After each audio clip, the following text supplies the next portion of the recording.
Hello മഹിമേ, മഹിമേ എഴുന്നേറ്റേ.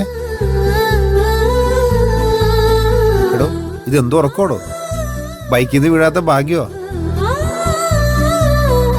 ഇത്ര പെട്ടെന്ന് college എത്തിയോ? ആ, ബൈക്കിന്റെ പുറകിലിരുന്ന് ഇത്ര ഉറങ്ങിയാ മതി, ബാക്കി ക്ലാസ്സിൽ പോയി ഉറങ്ങി.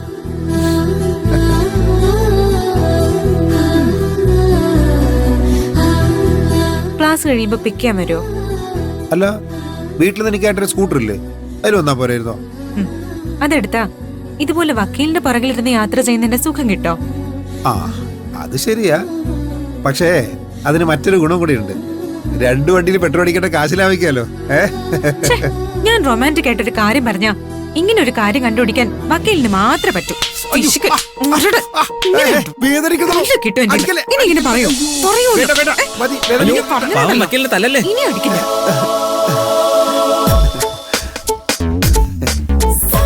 ഈ നാട്ടിൽ ആണുങ്ങൾക്ക് ചോദിക്കാനും പറയാനും ആരും ഇല്ലെന്ന് എഴുതി എന്തും ചെയ്യാന്ന് വിചാരിക്കരുത്.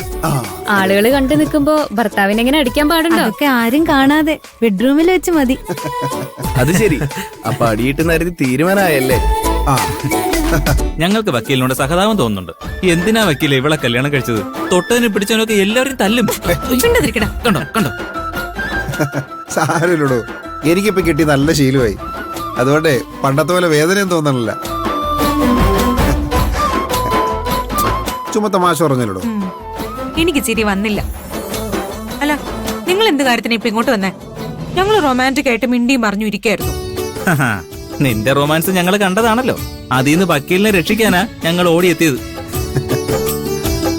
അതുമാത്രമല്ല, ഇന്നൊരു വിശേഷപ്പെട്ട ദിവസം കൂടിയാണ്. ഇന്ന് നമ്മുടെ ജസ്റ്റിന്റെ പിറന്നാളാണ്. ആഹാ,